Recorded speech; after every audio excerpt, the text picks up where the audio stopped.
Hello and welcome to the i3 podcast. My name is Wouter Klein and I'm the Director of Content for the Investment Innovation Institute. For more information about our educational forums for institutional investors, please visit our website at www.i3-invest.com.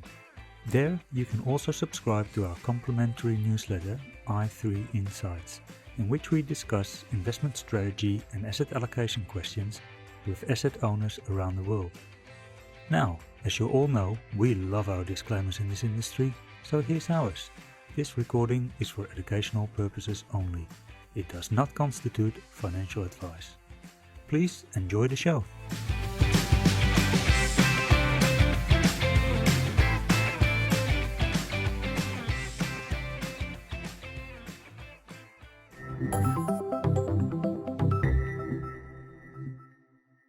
This podcast was sponsored by PGIM. As such, the sponsor may suggest topics for discussion, but the final control over the podcast remains with the Investment Innovation Institute. Welcome to the i3 podcast. I'm here today with Jakob Wilhelmus, who is Director of Thematic Research at PGIM. Jakob, welcome to the show. Thank you, Walter. It's great to be here. So today we're going to talk about food security and the investment opportunities related to this theme. And Jakob, you're one of the authors of a report on this, which is titled Food for Thought: Investment Opportunities Across the Changing Food System. So can you tell me a little bit about the background to the report? Why did you look into it now? So with regards to the reason, there are a few parts of our life that are more complex and essential than the global food system. But what is often overlooked is really that the current system is increasingly unfit for purpose, which is going to lead to a variety of challenges over the next years. And the goal of our new report is really to highlight the forces that are reshaping both supply and demand across the global food system and how investors can prepare for this transformation. From a timing perspective, the events around the war in Ukraine and the current food price inflation have, of course, increased investors' awareness around the macroeconomic and national security implications around food. But again, we argue that not enough attention is being paid to the overall linkages and impact that the changing food system will have on economies and markets. So you mentioned the link with the economy, and in the report it sort of goes into this linkage where it's not always as often that people think about this, how it interacts with the economy, how it interacts with inflation. Can you tell me a little bit about these linkages between food supply and the broader economy? Absolutely. And you just mentioned inflation. And right now, of course, food price inflation is top of mind for everyone. But the impact of food inflation differs widely on the percentage consumers are spending on food. And to put it more drastic, in Europe or Australia, food inflation is an issue for consumers and can have monetary policy implications. But it will not lead to outright revolutions as it did, for example, during the Arab Spring, which in large parts was driven by an increase in bread prices. And so for investors, this has far-reaching implications, for example, on how to assess country risk profiles. Another aspect that is often overlooked because the food system is so complex is the sheer number of people whose income is in one way or another dependent on the many industries that are part of the food value chain. And the number that really puts it into perspective is 40%, which is the share of the world total population that is employed somewhere in the global food system. And so given that big number and big share of the labor force, the importance of the food sector translate into a tremendous political influence, which you can see everywhere from China to India or France, where this power really manifests itself in electoral outcomes, vast subsidies, all the way to regulatory changes and trade barriers. So important linkage with geopolitics, with the economy. But there's also a link with climate change. This will have a dramatic impact on the food supply globally. What do you see as some of the most important effects there? So when it comes to climate or climate change, it's obvious, but it's good to remember that at the end of the day, the global climate, which really means soil temperature and water, are the key inputs to our food system and to agricultural production. And so any small change to one of these inputs has far-reaching and dramatic results on our food production and the output potential. Yeah. So if, for example, if you take temperature out of those three, even a small change in temperature leads to a reduction in feed intake, and that results in the reduction in dairy, for example. But it goes to the extreme where fish and other seafood, they don't really have capacity to regulate their body temperature and survive in warmer water. And so some studies have found that fishery production has already declined by 15 to 35%. And all of these effects are they're not limited to animals.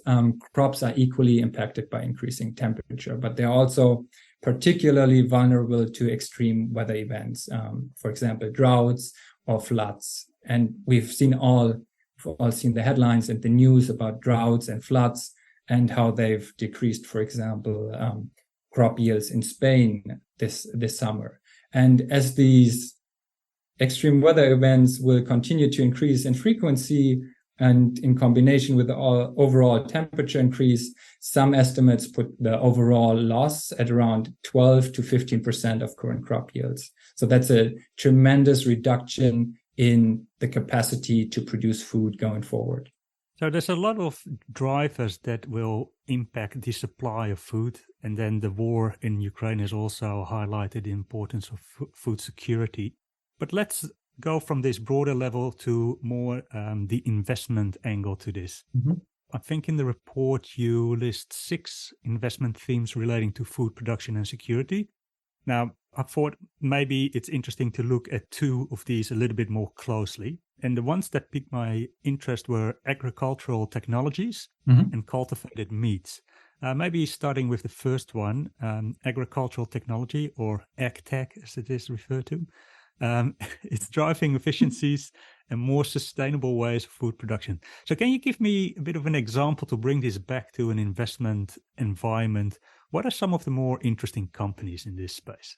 Absolutely happy to. And I'll start with the companies first. So a big theme within AgTech or agricultural technology that we cover are irrigation systems. And so both Coda Farm Technologies in the US and Saturas in Israel are great examples for what investors should look for in companies operating in that space. And to provide a little bit more context about the technology, so a big challenge around precision or irrigation systems is that on farms, particularly smaller farms, they're not sophisticated enough and provide farmers very little insight.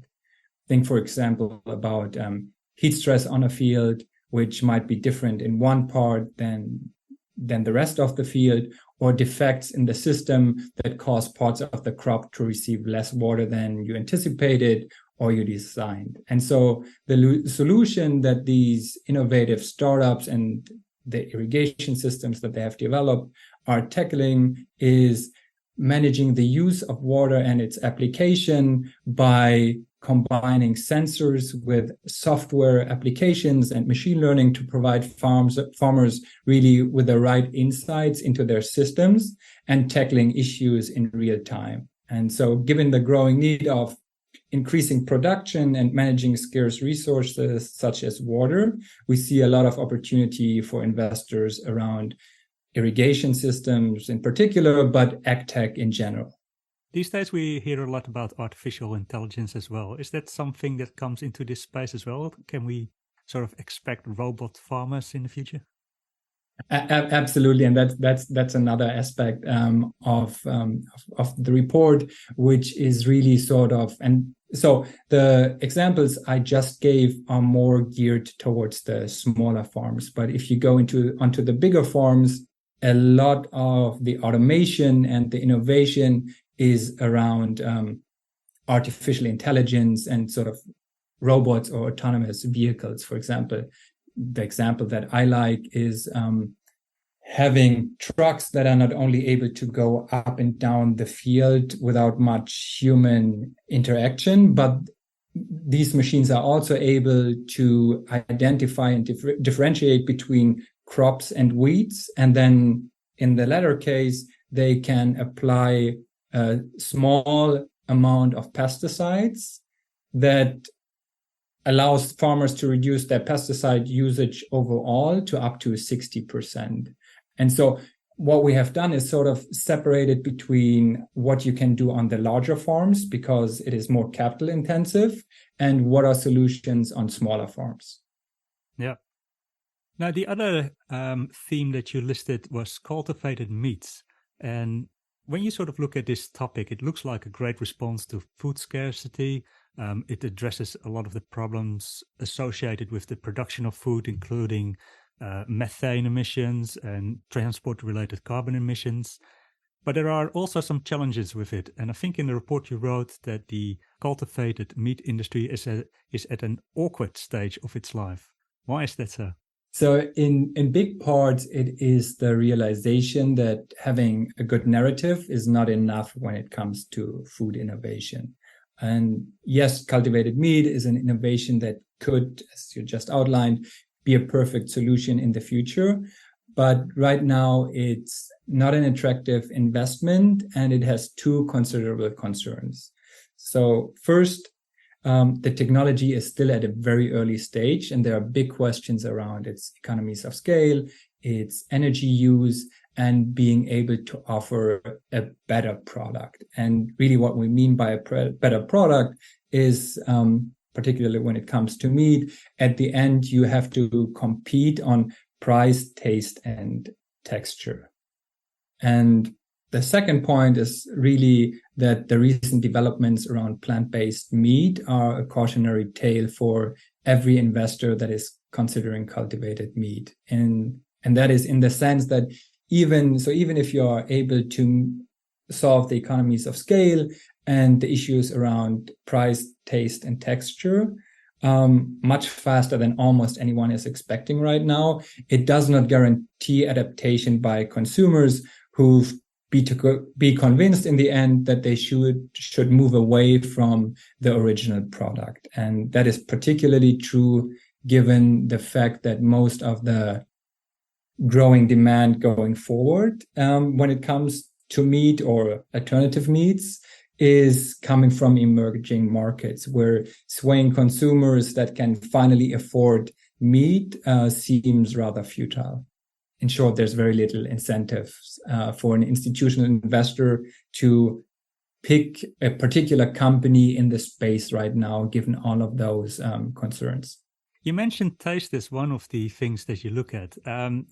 How do you go about that? Because that can be quite subjective, I presume. And I sort of think back of, very long ago in my student days, we used to have this product in Europe called corn. And it was basically sort of a chicken textured mushroom product. Well, they called it mushroom, but it was basically a fungus. And it didn't taste like anything. But one thing that it was really good at was absorbing flavor. So if you made curries or something like that, you can add a lot of flavor to it. How do you objectively look at things like that? Most of it, you can't really look at it objectively, right? Because it comes at the end, the consumers as an entity, they make that decision for you by either buying or not buying the product. But you are right that it's there are levels to it, right? It's really, really hard to get a steak right, to get like a New York steak perfect, get the texture, get the taste to the point where consumer says, this tastes to me the same as the one from an actual cow. It's cheaper.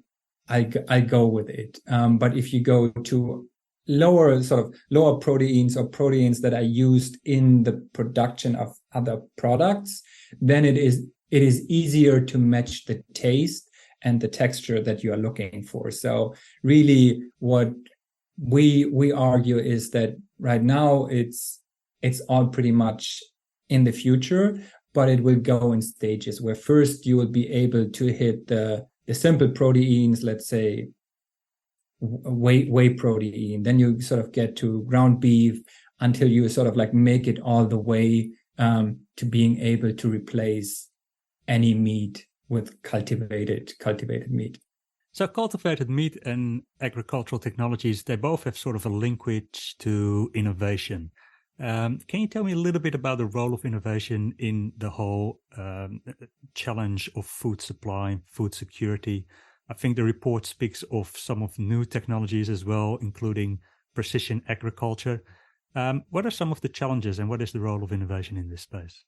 So technology and innovation are absolutely critical if we want to guarantee food security and meet global food demand, which by some estimates is set to increase 70% by 2050. And so to meet that goal, we really need new ways to increase our production. And one way to do that is really using inputs more precise or more efficient, where sort of like that's where the term precision agriculture comes from. And there are many examples around precision agriculture.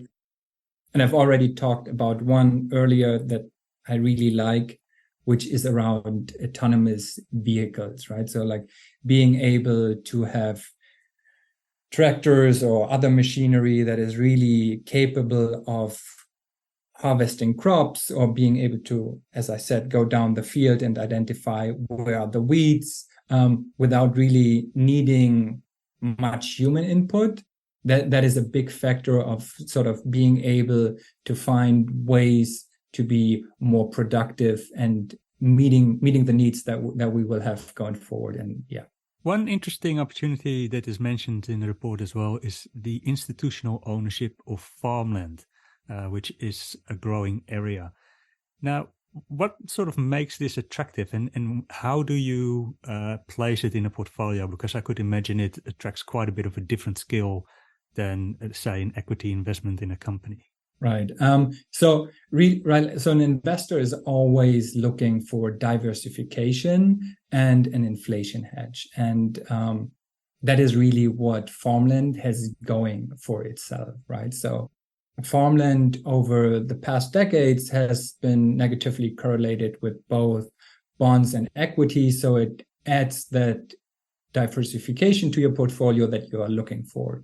And then in addition, food and other commodities are components of inflation measurements. And so as their prices rise, so does the revenue and cash flow from the farmland that is producing them. And so that's where you get the inflation hedge and the store of wealth characteristic that is so attractive or makes farmland so attractive and is a big driver of that growth that we've seen in institutional investors' allocation to farmland. Does the value of farmland change with sort of the crops that grow on it? Absolutely, right. And so the crops are mostly that most of commodities go through cycles. And from a technology perspective, it takes you back to precision agriculture and ag tech, where sort of really by increasing productivity, you increase the value of the land. And so they go hand in hand, right? So like if you find more productive ways of producing food, then that makes your land more valuable. Let's dive a little bit into sort of the ESG challenges that come with investing in food-related themes, because there's a few. We've sort of mentioned the transportation cost and carbon emissions with that. But at the same time, there's also, just the very production of food itself, the heavy use of fertilizers is causing some challenges. How do you approach ESG in this space? When it comes to the food system and ESG investing, it's really important to realize that there are no perfect solutions. Right? In fact, one big take from our report is that the food system today is very similar to the energy sector about a decade ago. Right? It produces an essential good with terrible externalities. And so what that means for ESG-minded investors is to engage with all sectors within the food system, irrespective of the negative externalities that might come with them, and to understand the issues at hand and find innovative ways to mitigate the externalities that come with them. For example, the need of applying fertilizers. So rather than putting all your hope into a very uncertain but seemingly perfect solution, such as cultivated meat, it's really about engaging with each and every sector in the food value chain and finding improvements and mitigations that can get us closer to that perfect solution today. Yeah. And I think another example is food packaging. I think in the report, you sort of make the case that this can be an interesting theme to play. Maybe you can delve a little bit into both the opportunity side of the packaging and also some of the challenges that are caused by, the use of plastic and the problem of plastic pollution. Yes. So in short, food packaging is a way of taking advantage of the growing market for prepared foods without depending on any particular product. But let me break it out into 2 points around the investment theme and the ESG part. First, what really makes packaging so attractive is that it is driven by 2 major demand forces: the global convergence of diets and a desire for convenience. Changing consumer preferences, such as ready-to-eat products, for example, that more and more people consume, have led to an increase in packaging that is also always in need of evolution and innovations as packages are becoming more convenient. For example, resealable pouches or more sustainable packaging that reduces the amount of plastics needed. That is something that is happening on a global scale as diets across countries are converging and becoming more dependent on imports and global supply chains. The second part around ESG is a great illustration of what we just talked about. There's unfortunately no perfect solution, and there are clearly issues around excessive or unnecessary packaging. I mean, we are all well aware of it, given the imagery of animals caught in plastics.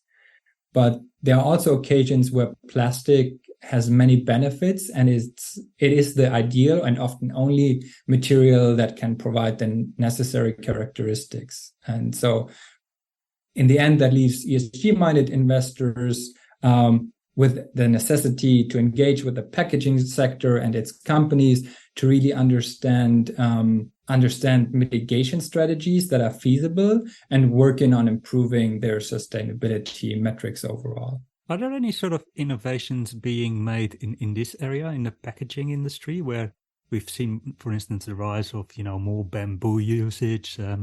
Is there any sort of new materials on the horizon? There are, and that is another trend that we've seen across the food system, that most companies, investors, and consumers are aware of the negative impact that the overall food system has on the climate. And it's just sort of, we are not there yet, right? So we're not able to replace animal meat with cultivated meat. We're not able to replace plastics with a new material that has all of the same characteristics, but does not come with the negative externalities.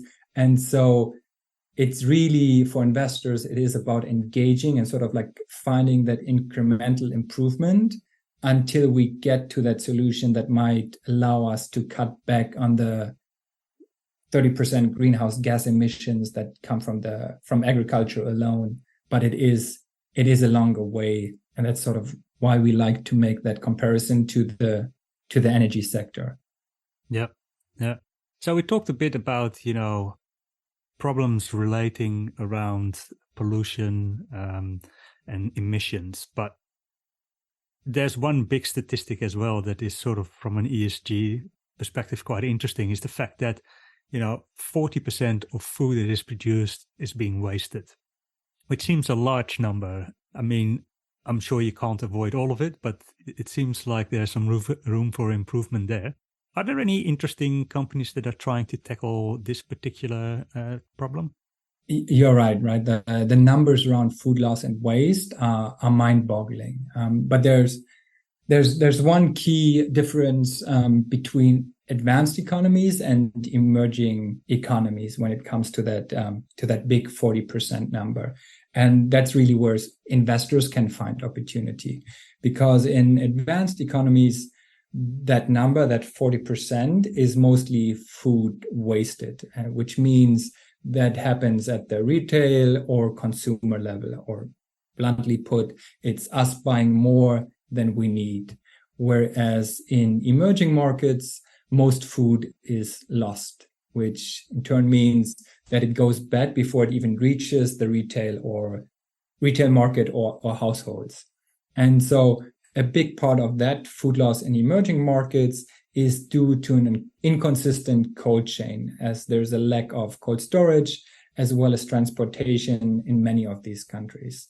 So we're sort of back to it, that rather than trying to focus on changing consumer preferences, which is really, really hard, and there are also very few investment opportunities, the best opportunity to tackle food waste and loss is by investing in companies that are active in the cold logistics sector, particularly in emerging markets. So, for example, Nichire in Asia or Frialza in Latin America, because that way investors can not only take advantage of the major trend that is the convergence of diets across the globe, but they can have a direct impact on the reduction of food loss in these countries as well. Yeah. You make the distinction there between, the different drivers of food wastage between emerging markets and developed markets. If you look at sort of the food supply and food security theme overall, is this, something that plays out more in emerging markets than developed markets, or is it just a global thematic? It is a global issue, so it is an issue for all countries, but it of course it hits different in countries that have a very high dependence on food imports, and then also a large part of the population where consumer spending, a lot of it is allocated to food, right? So for those countries, of course, issues, tensions, and disruptions in the global food supply chain come back much, much quicker and have a larger impact than they do, for example, in Germany or in the US or in Australia, just because they have a bigger local market, and they are less dependent on these food imports. And it's also not felt as rapidly in their population. So if we take sort of a step back and we look at the way investors and asset owners are dealing with this thematic, do you see that this is applied across portfolios, or does this tend to be more addressed in socially responsible investment options? It is across portfolios, right? So there is, of course, there's a big part of it, or a big opportunity for sustainability-minded or ESG-minded investors because of the big impact that the food system, the global food system, has on the planet. But it's such a big part of our economies and of markets that it's really essential for any investor to allocate some part of their portfolio to the food system, particularly as we are currently at sort of an inflection point of transforming and meeting the challenges that we will have over the next decade. Yeah. Well, Jakob, thank you very much for your time. It was a great discussion. Thank you, Walter. It was a pleasure to be here. Thank you for listening to the i3 podcast. For more information, please visit www.i3-invest.com. Thank you very much.